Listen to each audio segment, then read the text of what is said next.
से हैं भैया आप लोग बढ़िया। आज के इस लेक्चर में हम आप लोगों को ये बताने वाले हैं कि धातु और अधातु तथा उपधातु के क्वेश्चंस जो थे कल हम लोगों ने यानी क्वेश्चन नंबर पार्ट नंबर 1 में हम लोगों ने किया था केवल 5 प्रश्न। आज उसके आगे से करने का प्रयास करेंगे। आज के इस सेशन में हम लोगों ने क्या किया है कि लगभग 6 क्वेश्चन को लिखा है बोर्ड पे, ठीक है। तो उन 6 क्वेश्चनों को चलिए सॉल्व करते हैं। मतलब क्वेश्चन नंबर 6 से शुरू किया है और क्वेश्चन नंबर 12 तक, ठीक है। तो चलिए क्वेश्चन नंबर 1 से समझने का प्रयास करते हैं भैया।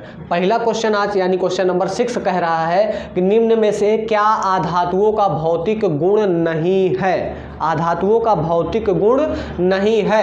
आघात वर्धनीय न होना और तन्यता, ये तो है भैया, क्योंकि जितनी भी आधातुएं होती हैं उसमें आघात वर्धनीयता और तन्यता का गुण नहीं पाया जाता है। दूसरा, उष्मा और विद्युत के कुचालक, ये भी बात सही है कि ये उष्मा और विद्युत के कुचालक होते हैं। ये कह रहा है कौन सा नहीं है, ठीक है। तीसरा, केवल ठोस अवस्था में होते हैं। चौथा, निम्न गलनांक और क्वथनांक होता है। इनका क्वथनांक और गलनांक दोनों निम्न होता है, ये बात भी सही है, लेकिन केवल ठोस अवस्था में होते हैं, ये बात गलत है। क्यों गलत है भैया? क्योंकि जैसे हम बात करें तो हमारी आधातुएं तीनों अवस्थाओं में पाई जाती हैं। ठोस में भी पाई जाती हैं, द्रव में भी पाई जाती हैं, गैस में भी पाई जाती हैं, ठीक है। तो ठोस अवस्था, द्रव अवस्था और गैस अवस्था, आपने इसका प्रीवियस लेक्चर में हम लोगों ने इन डिटेल में चर्चा किया है कि कितनी स्टेट्स में, तीनों स्टेट्स में कौन सी पाई जाती है। लेकिन एक क्वेश्चन बहुत प्यारा सा बनता है जो ब्रोमीन का होता है। ब्रोमीन अधातु है, लेकिन फिर भी ये किस में होता है? द्रव अवस्था में होता है। इसलिए हम लोग कहते हैं, और ऑक्सीजन है, फ्लोरीन है, क्लोरीन है, ये सारी क्या होती है? गैसें होती हैं। तो ये गैसीय अवस्था में पाई जाती है। तो नेक्स्ट क्वेश्चन ये पूछा गया था भैया आरआरबी ग्रुप डी 6/12/2018 को। अब क्वेश्चन नंबर 7 करने का प्रयास करते हैं। यानी क्वेश्चन नंबर 6 में क्या है भैया? ऑप्शन नंबर सी राइट है, ठीक है। क्वेश्चन के अकॉर्डिंग भौतिक गुण नहीं है, केवल ठोस अवस्था में। ये तीनों अवस्थाओं में होते हैं, इसलिए ऑप्शन नंबर ये वाला क्या है? ये गलत है, ठीक है। Option number question number 7, question number 7 कह रहा है भैया हम लोगों से कि निम्नलिखित में से क्या ठोस, द्रव तथा गैस तीनों अवस्थाओं में पाया जाता है। देखिए पहले वाले प्रश्न से यानी क्वेश्चन नंबर 6 से क्वेश्चन नंबर 7 मैच कर रहा है। कौन सी ऐसी अवस्था, मतलब ठोस, द्रव, गैस, ये तीनों अवस्थाओं में क्या चीज़ पाया जाता है? धातु, निष्क्रिय तत्व, आधातु या उपधातु। तो कौन से पाया जाता है भैया? आधातु।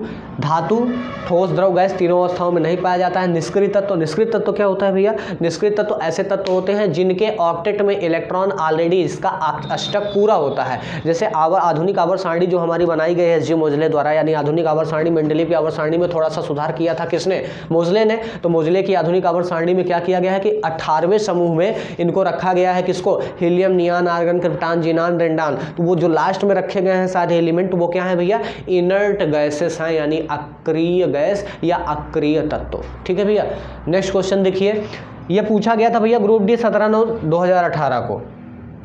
क्वेश्चन नंबर 8, धातुओं के संबंध में निम्न में से कौन सा कथन गलत है? ऑप्शन नंबर ए, सभी धातुएं कम चमकती हैं, उन्हें पॉलिश किया जा सकता है। बात हकीकत है भैया कि सभी धातुएं कम चमकती हैं और इन्हें पॉलिश किया जा सकता है। जैसे हमारे पास लोहा होता है, कम चमकता है, लेकिन पॉलिश कर देते हैं तो शाइनिंग मेंटेन हो जाती है। सोडियम मेटल आप लोगों ने देखा होगा जो वाटर के साथ रिएक्ट करके बहुत तेज़ी से फ्लेमेबल हो जाता है, जलने के कारण वो आवाज़ भी आती है उसमें से। तो वो क्या होता है भैया? उसमें भी मतलब चमकीला उतना नहीं होता है। तो मतलब धातुएं सभी कम चमकती हैं, उन्हें पॉलिश किया जा सकता है, पहला ऑप्शन। दूसरा ऑप्शन यानी बी ऑप्शन कह रहा है सभी धातुएं पारे को छोड़कर तरल और मुलायम हैं। ऑप्शन पकड़िएगा, सभी धातुएं पारे को छोड़कर तरल और मुलायम हैं। तो भैया पारा तो हमारा तरल होता है, यानी लिक्विड में पाया जाता है, लेकिन ये क्या कह रहा है कि पारे को छोड़कर जितनी भी सभी हैं सब तरल और मुलायम हैं। नहीं, पारा केवल तरल और मुलायम है, बाकी जितनी होती हैं वो तरल और मुलायम नहीं, वो ठोस होती हैं। इसलिए ऑप्शन नंबर बी क्या होगा भैया? हमारा राइट होगा। Question number option number C क्या कह रहा है? सभी धातुओं के गलनांक व क्वथनांक कुछ होते हैं। बात सही है। सभी धातुएं आघात वर्धनीय और नमनीय होते हैं। नमनीय मतलब लचीली होती है, मेलिएबल होती हैं। तो ये भी बात सही है कि धातुएं लचीली भी होती हैं, क्योंकि धातुएं अगर लचीली ना हो तो सोने से आभूषण ना बनाया जा सके, लोहे को पीट के उसका आकार ना बदला जा सके। अगर लचीलापन ना हो तो कैसे बदला जा सकेगा? तो ऑप्शन नंबर क्या होगा भैया? इसमें भी धातुओं के संबंध में से कौन सा कथन गलत है, ठीक है। तो ये भी आरआरबी ग्रुप डी में पूछा गया क्वेश्चन था 17/9/18 को ही, ठीक है। पाली शायद चेंज थी, प्रथम पाली में ये था, द्वितीय पाली में ये था, इसलिए इसको नहीं लिखा हमने। क्वेश्चन नंबर 9 देखते हैं भैया। क्वेश्चन नंबर 9 क्या कह रहा है कि निम्नलिखित में कौन सी धातु अधिक नम्य या लचीली, नम्य या लचीली दोनों एक ही शब्द होता है, नम्य या लचीली होती है? Ag, Al, Na, Zn। तो कौन सी नम्य या लचीली होती हैं, तो इनको समझने का प्रयास कीजिए आप लोग कि इसमें जो होता है भैया ऑप्शन नंबर ए यानी Ag, ये सबसे ज़्यादा लचीली होती है और इससे भी ज़्यादा लचीला होता है सोना। इससे भी ज़्यादा क्या लचीला होता है भैया? सोना। तो सोना जो है सबसे ज़्यादा लचीला होता है। आगे चलते देखते हैं। इसमें देखिए क्वेश्चन नंबर 9 में क्या है कि ये जो पूछा गया है भैया आरआरबी असिस्टेंट लोको पायलट में और टेक्नीशियन में पूछा गया है 13/8/18 को।